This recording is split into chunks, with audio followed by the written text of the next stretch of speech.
Cheers. Cheers. Thanks for having a drink It's fun with to be us. here. This is great. Well, I kind of want to kick this off with the Michigan Central train station. I'm just curious when that idea got in your head, and like, who was the very first person you told? Like, Well, actually, it's funny. I guess the train station itself had been in my head a long time because I hated the fact that it was always the poster child for the Right. decay of Detroit. Right. And every time you'd see a national story, often the photo that went along with it Yeah. was the train station. So, but I guess it was really in January when I was downtown in Corktown because we'd opened what we call the factory now, which is a smaller facility down there. And therefore I was driving by on a frequent basis. And every time I drove by, I thought, wow, wouldn't it be cool if? And then I'd sort of get stuck because I couldn't figure out what in the world would we do with this. Right. So I started talking to a few people internally saying, hey, before you say no, what do you think about the train station? What could we do there? before you say Someone And else gets to say no. well, no, but I didn't want them to talk me out of it. Right. But what happened was, we started to talk internally a little bit about what our needs were going to be in the future, and this whole notion of autonomous driving and city solutions for traffic and all the things that cities grapple with, and frankly that we are grappling with either today or going to tomorrow. And it seemed like a perfect place to develop our whole thesis around that. And so that's really when it started to gain momentum. And I guess it probably was around springtime that we got really serious about it. just this past spring? It happened really quickly. Okay. And as we started thinking about not just self-driving vehicles, but all the services and businesses that are going to be attached to that, and also all the challenges that cities face with too much traffic, all the, the cars, delivery vans and stuff blocking streets, the Uber and Lyfts adding more vehicles to cities. What can we do to help alleviate that and to make the quality of life in cities better? And so, as we're trying to develop our own thoughts on this, we were starting to think, well, wait a minute, this train station could actually be a real linchpin for all of this. And then Corktown itself, and then of course the corridor between Corktown and then Dearborn, and then Willow Run, which is an autonomous testing place, and then all the way out to Ann Arbor. And you can take Michigan Ave the whole way. So it's Right. pretty neat. That's awesome. Why? Yeah. So why Detroit? Why is it so important that Detroit make sure that we're the place for like the future of mobility? And what's the pitch to entrepreneurs and business owners, to make sure to be here and not Silicon Valley or out west? Well, it's interesting. First of all, we invented mobility here, and we have more engineers in southeastern Michigan than any place in the country. So, and also, what more cool thing to work on than the future of transportation? And so, and to really make the quality of life in cities all around the world better. I mean, that's really an interesting proposition for entrepreneurs to work on. And then, I don't think it's coincidence that the vibe in Detroit is also becoming a real magnet for young people. Right. So put it this way, even 5 years ago, were we to go out to Silicon Valley and say, hey, come to Detroit. Number one, we really wouldn't have had the business proposition to lay in front of them, but importantly, we wouldn't have had the city's revival to lay in front of them. And so, kind of amazingly, these two events happened almost simultaneously. And then, you look at the train station, and then you think about some of these campuses in Silicon Valley, which are pretty neat, but they have nothing like that. There's nothing like Corktown and a city vibe, and taking an amazingly beautiful old building and make it incredibly relevant for the future. That's something that very few other companies can offer. Yeah, and it almost seems like the stars are just aligning. They are, I think. Yeah, No, that I actually think that. conversation. It's interesting. When I look back at our own recruiting at Ford, even a few years ago, if you were trying to recruit somebody from the East Coast or the West Coast, we'd show them everything but downtown Detroit. We'd show them, the suburbs, Ferndale, and places like that as a fun or Ann Arbor. We'd show them, we'd take them maybe to a ball game, but then we, show them the suburbs. We'd tell them how wonderful northern Michigan is. But now the first thing we show is Detroit. Right. When did that start to turn a little bit? When did you know that Detroit downtown specifically was ready? Well, that's an interesting question. It didn't happen overnight, but I'd say in the last 3 years, it's really gotten to feel like it's really sustainable. So I mean, it was very fragile, 4 or 5 years ago, and there were some great bright spots starting to happen. But, and that's one of the things I love about Corktown is it's actually happening in the neighborhood. It's not just the central business district. And because that's one of the criticisms that we've all heard is, so this is great, but what about the neighborhoods? Right. And Corktown's the oldest neighborhood in the city, and we're, making our revival of the city, in the neighborhood. So, but I think it's been, without putting too fine a point on it, probably about 3 years ago, I think. Well, I'm curious, where do you work best? Like when you need to focus, where can we find you?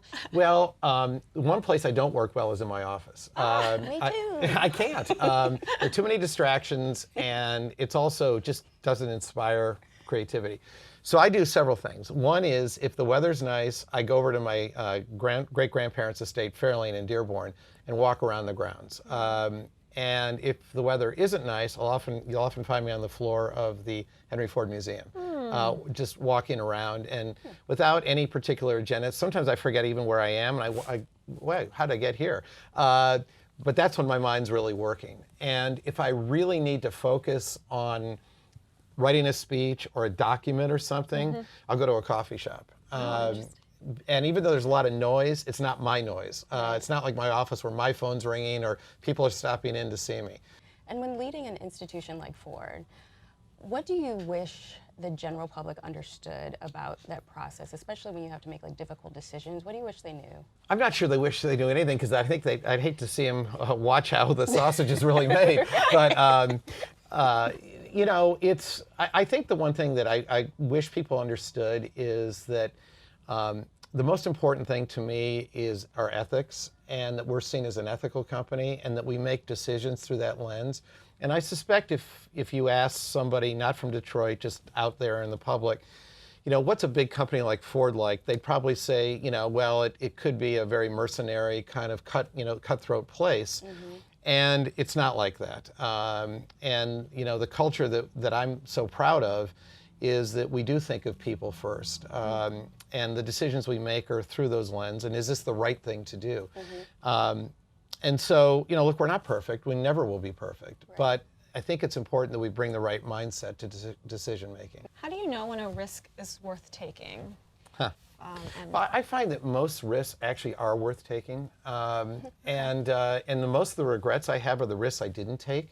I mean, you've got to think it through, but in the end, the data won't get you there. The data won't make a decision for you. And I think too often in companies, people want to have death by PowerPoint, and they want to just lay out chart after chart after chart and expect that will make the decision. No, by definition, the future is unknown.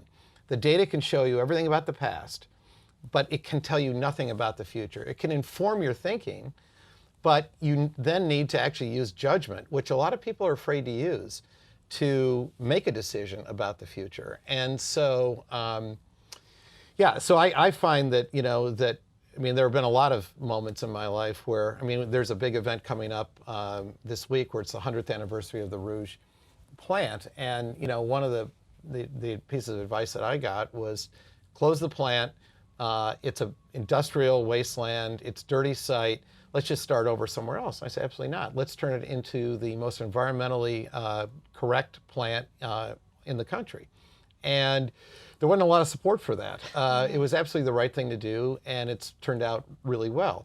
In 08, 09, I decided to mortgage everything, including our family name, to borrow as much money as we could, $23 billion, to get us through the crisis. Right. Well, there weren't a lot of people who thought that was a very smart thing at the time. Well, in the end, we didn't go bankrupt, and our major competitors did, because we had done that. If it's a calculated risk, it's usually worth taking. And it's not that I don't value other people's opinion. I do. But you have to listen to yourself. And I think the other thing is, you'll never regret, at least I believe, if you make a decision absolutely believing it's right and it doesn't work out. But on the other hand, if you believe something is right and you don't act on it, that'll bother you for the rest of your life. Yeah. Right. Right. at the end of the day when you are with your kids. Is that an easy switch to turn on and off, and how do you It's manage not easy, that? and I suppose I'm never off because, when I go out, people are always coming up to me and saying, hey, why don't you put this engine in the Mustang or, whatever, although I love that. But, my kids are grown now, and I actually just had my first grandchild, which was awesome. But Oh, congrats. thank you. It's hard to wrap my head around being a grandfather, but that's okay. I decided right at the very beginning I was not going to sacrifice my kids for the company. So, and sometimes that was really hard. But I would always try and get home on a business trip that night if I could. I put all my kids' events on my calendar the minute I got them, whether they were sporting, games or plays or teacher conferences. That I don't regret for 1 minute. In fact, I love the fact that happened. And as far as turning things off, I mean, some days are easier than others. Right.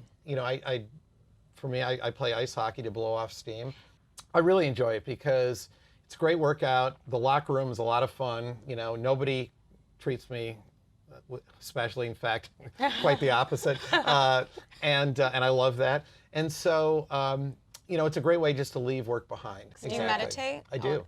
I do. Okay. Yeah, and I let's have talk for 30-some years. every day? Try to. Morning, night? What's It depends, with travel again. But I find I'm probably best in the morning, but I find I do it more often at the end of the day. My mornings I'm rushing in the mornings, even if I don't need to. And my mind is engaged the second I wake up. That's why I don't meditate well in the morning, because actually that's when a lot of my best thoughts come. Right. So, and at the end of the day, I'm tired, and that's when I kind of like to decompress. Talk a little bit more about time. I'm super fascinated by time and how people spend their time, and how do you manage your time? Well, I'm probably like not you're a good killing person it. to ask because I'm not sure I'm great at it, but I do multitask really well and always have. In fact, even when I was in grade school, my teachers would say, you got to pay attention. And then I would rattle off what they had just said. And they said, well, how did you possibly process that? Because you were off throwing a ball against the wall. Or, so I've always been a pretty good multitasker. And I don't, but I think I have to catch myself at work because I can jump from topic A to Z, back to R, down to L. And a lot of people I work with are linear thinkers and don't like to leave topic A until it's completely finished to go to B. And I have to respect that. It's just not the way I think. So I can, so for me, I don't have a lot of downtime because my downtime is actually my most creative time. And often I find my dead time is in meetings where I just zone out. So one thing that's always been important to me about time, though, is to manage my own calendar. Oh, really? Yes, because I find that otherwise events can overtake you. And it's something that somebody else thinks is important isn't what you find or what I find is important. And the other thing is I try not to schedule too far out in advance for the same reason, because it's easy to say yes to something in January that's going to happen in June because you think it'll never get here. But I find that, that I work best if I try and keep my calendar, A, managed by me, and B, as close in as possible. How close is that? Like, it really varies because Ford loves to schedule everything out way in advance. So I fight the system all the time. But I find anything more than 6 weeks, I start to get uncomfortable with. yeah. Interesting. I like that. If you had a chance to sit down with your great-grandfather right now, like what's the first thing you'd want to talk about? So I think he would love what's going on right now in terms of sort of Auto 2.0 that's being invented today. It's funny, I've had people say to me that on the negative side, gee, what would your great-grandfather think of, you spending so much time on things like autonomous driving and artificial intelligence and things like that? I think he would love it. I mean, he was the ultimate tinkerer. He was the ultimate futurist. And so, I think I would love to get his thoughts on where we're headed, not on what we've done in the past. I think he'd be bored by that, frankly. And so it's interesting because as we're changing, people always use him as an example as to why we shouldn't change. Your great-grandfather wouldn't like you spending so much time on all this stuff. And I'd say, of course he would. In fact, that's all he would be interested in, I think, is sort of where we're headed rather than where we've been. We've been asking everyone, like, how would you describe the people of Detroit? And I'd say tough with a huge heart. And I think that really describes, and and everybody loves Detroit, even though we don't all love every minute of life in Right, Detroit. right.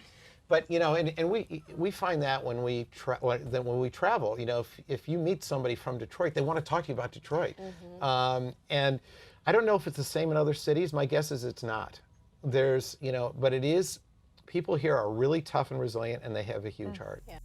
Well, this has been such a pleasure. Are you kidding? This has been a This blast. is Thank so you, guys. fun. This is Thank you. really Let's fun. toast again. We'll toast to Absolutely. Detroit and the train station. Yep. Let's Thank you, cheers. Jessica. Thank you, Thank you Hillary. so Thank you.